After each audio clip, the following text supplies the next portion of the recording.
மகாகவி சுப்பிரமணிய பாரதியார். ஐயா பாரதியாரின் பிறந்த தினம் இன்று.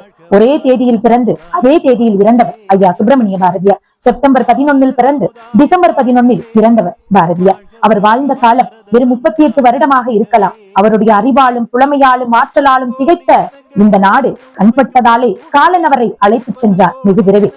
அதனாலதான் இன்று வரை 4 தலைமுறைகள் அல்ல, இனி வரக்கூடிய 4000 தலைமுறைகளை கடந்தும் அவர் சிந்தனையின் உரம், அவர் சிந்தனையின் உயிர் வேட்கை வாழ்ந்து கொண்டே இருக்கும் இந்த பாரத திருநாட்டில் 1000 வருடம் ஓய்ந்து கிடந்து பின்னர் வாராது போல வர காத்திருக்கும் மாமணியான சுதந்திரத்தை போற்றி புகழ்ந்தவர் ஐயா பாரதி.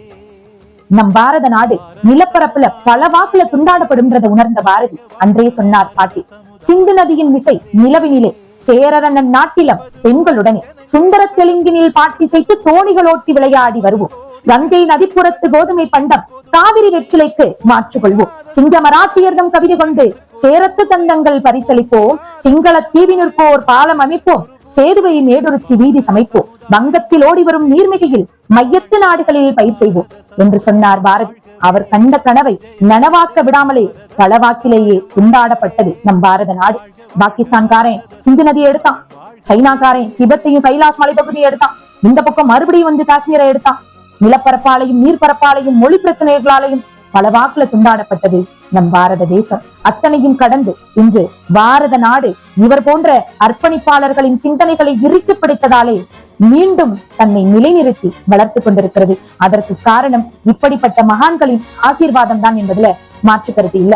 பாரதியார் அவ்வப்போது சின்ன சின்ன சிறுகதைகளாலும் நாட்டு மக்களுக்கு நன்மை செய்தார். ஒரு ஊர்ல அவர் ஒரு பகுதியில போனப்போ அங்க இருக்கக்கூடிய மக்கள்ல ஒருத்தர் குட்டி கேட்டாரா, காக்கையும் கழுகுக்கும் என்ன வித்தியாசம்?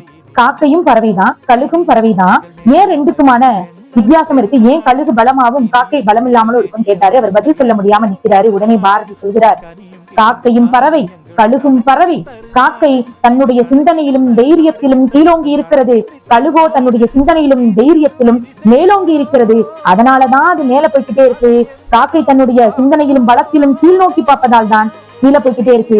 அதனால இந்திய மக்களாகிய நீங்களும் உயர்ந்த எண்ணங்களோடும் தைரியத்தோடும் மேலோங்கிய சிந்தனையோடும் இருந்தால் மட்டுமே நம் நாடு அடிமைத்தனத்திலிருந்து வெளிவரும். எனவே காக்கையாக இல்லாமல் கழுகை போல் இருக்க வேண்டும் என்று நாட்டு மக்களுக்கு எடுத்துரைத்தவர் ஐயன் பாரதி.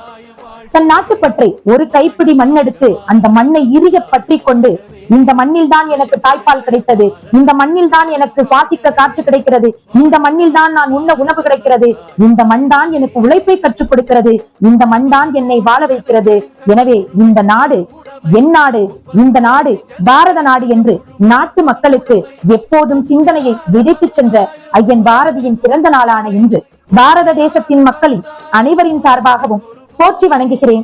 நன்றி.